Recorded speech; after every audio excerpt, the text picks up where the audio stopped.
இயேசு கிறிஸ்துவில் மிக்கவர்களே, ஆண்டவர் இயேசு கிறிஸ்துடைய உயிர்ப்பு விழாவை நாம் சிறப்பித்திருக்கின்றோம். மீண்டும் 40 நாளைக்கு இயேசுடைய உயிர்ப்பை நாம் நினைவு கூர்ந்து நம்முடைய உயிர்ப்பு எவ்வாறு இருக்கும் என்பதையும் நாம் தியானித்து கொண்டிருக்கின்ற இந்த வேளையிலே இன்று கொடுத்திருக்கின்ற அந்த நற்செய்தியின் அடிப்படையில் நாம் பார்க்க இருப்பது என்னவென்றால், இயேசுனுடைய உயிர்ப்பை பலர் மறைக்க பார்த்தார்கள்.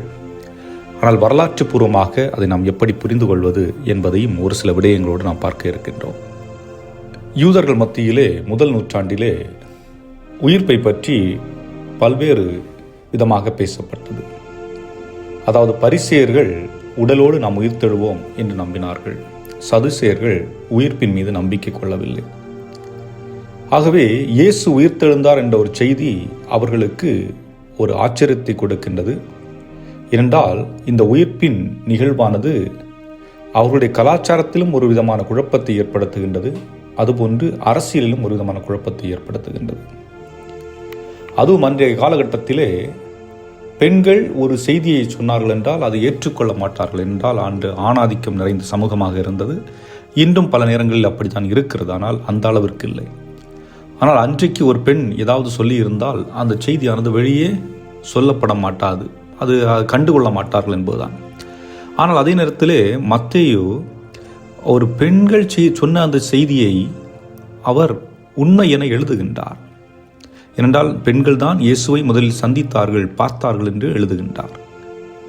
ஆகவே இது அந்த செய்திக்கு இன்னும் ஒரு ஆழமான ஒரு உந்துதலை, அடிப்படையை கொடுக்கின்றது.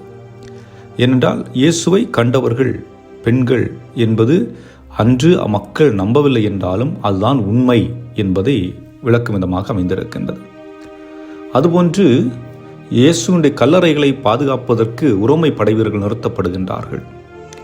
ஒருவேளை அவர்களிடம் கொடுத்த வாக்குறுதியை அல்லது அந்த கொடுக்கப்பட்டிருக்கின்ற வேலையை அவர்கள் சரியாக செய்யவில்லை என்றால் அவர்களுடைய உயிருக்கே ஆபத்தாகிவிடும் என்பதுதான்.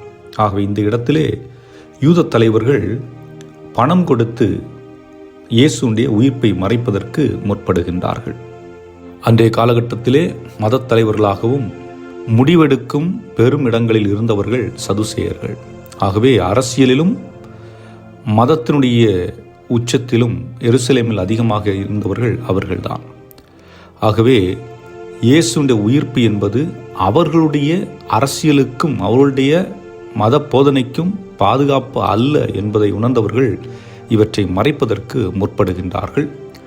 இன்று வரைக்கும் சொல்லப்படுகின்ற செய்தி என்னவென்றால், இயேசுனுடைய உடலானது சீடர்களால் எடுத்துச் செல்லப்பட்டது என்பது போன்ற செய்திகள் தான் இன்றைய வரைக்கும் யூதர்கள் மத்தியில் பேசப்பட்டு கொண்டிருக்கின்றது. ஆனால் அன்புக்குரியவர்களே, இன்றைய நற்செய்தியை பார்க்கின்ற பொழுது பெண்கள் இயேசுனுடைய உடலை பார்ப்பதற்காக கல்லறைக்கு செல்லுகின்றார்கள். அங்கே ஒரு கவலையான நிகழ்வு ஒன்று ஏற்படுகிறது, மகிழ்ச்சியான ஒரு நிகழ்வு ஒன்று ஏற்படுகிறது. ஏனென்றால் கல்லறை திறக்கப்பட்டு இருக்கின்றது, இயேசுடைய உடலை பார்க்க முடியவில்லை என்பது கவலை.